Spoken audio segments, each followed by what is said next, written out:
very much. We'll come back for another round of questions, but I'd like to now come to Prime Minister Sharma and ask you the same question. How do you see the developments in Nepal? You're laying out some structural reform program. How is that developing? What are the main challenges? And how do you see the role of regional cooperation in playing a role in the development of Nepal? And maybe you can also reflect on, it's not just the economic issues, obviously, but there's also the security challenges and the conflicts or tensions between countries that are preventing more progressive development of SAARC or SAFTA. And given that Nepal is the chairman of SAARC this year, you might want to reflect on what you plan to do ahead. Thank you, Madam Pangistu.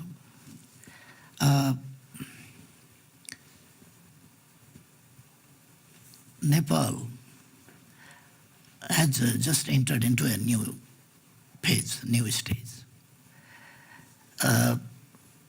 Nepal is developing and changing very fastly, politically and economically. It is developing its friendly ties with its neighbors also, and the regional organizations and all aspects are developing fastly and changing very fastly. Nepal promulgated a new constitution, democratic constitution, and established a federal democratic republican system. And according to the constitution, we had to make some laws, and now we completed about the structural changes according to the constitution to implement the constitution accurately. And now we are focusing our entire endeavors and efforts to the economic development for good governance and economic development. Our motto is prosperous Nepal, happy Nepali. And to materialize that national desire, we are concentrating ourselves. And we are introducing new policies and bringing reforms in each and every field of economic aspects as well, and social. And we are introducing social justice, improving all sectors of our society, and justice and equality, empowerment of women, and bringing the backward sections of society in the front lines. With these efforts, now we have entered into a new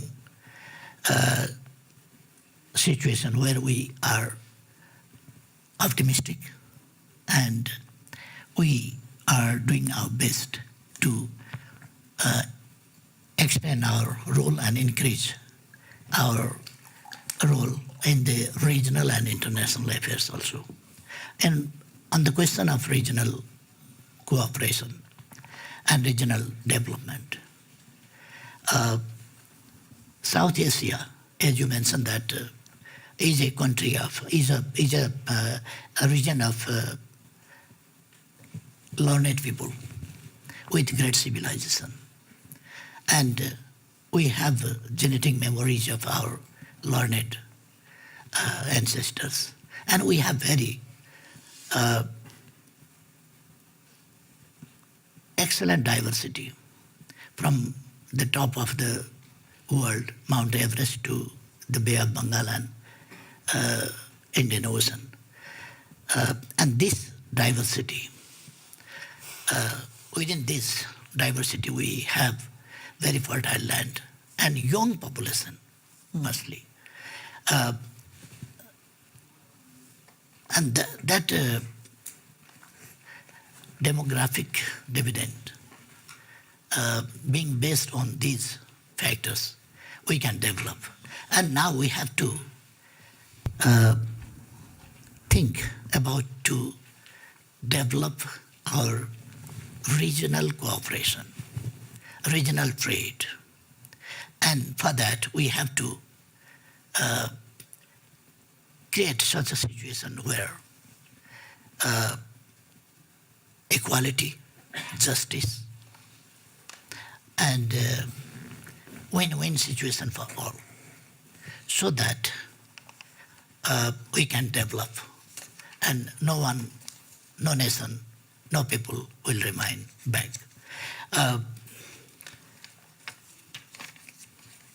We are trying to invite investment and use technology and technology transfer and use of technology and develop connectivity between the countries. As well as we are trying to develop our trade and relationship with other ASEAN countries also. Like we are just a few months before last year, we organized 4th summit of BIMSTEC in Kathmandu, and we handed over the chairmanship of BIMSTEC to Sri Lanka. And that it means we are connected not only with SAARC, but we are connected with Thailand and Myanmar, like countries from where we can connect our trade and other connectivities. And for this, we have opened up ways and roads and land links and waterways we are going to open up from India also, and use our resources. And in this way, we can develop our regional cooperation and trade. Thank you. Thank you very much. So it's not just about South Asia, but also the possibility of South Asia with East Asia. That's I think, a very good point. Sigve, I think perhaps you can reflect from the private sector perspective, especially given that you are in the telecommunications area. As Prime Minister already mentioned, technology is an issue. When you talk about connectivity, digital connectivity is an issue. And I think increasingly inclusiveness through technology has become a potential path for development, and allowing small countries, more isolated countries, to actually leapfrog. And if maybe you can reflect on your experience in South Asia, what are the challenges and opportunities? And maybe compare with Southeast Asia, because I think this is happening in Southeast Asia. Myanmar is one country which has been able to leapfrog because of digital technology.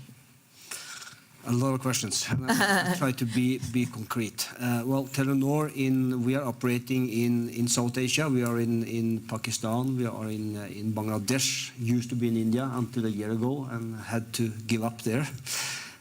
So we have around 110 million plus customers in South Asia, and then we are also in Southeast Asia, in Myanmar, Thailand, and Malaysia, with another 50 million customers. So I will try to compare a little bit with what I see in South Asia versus Southeast Asia.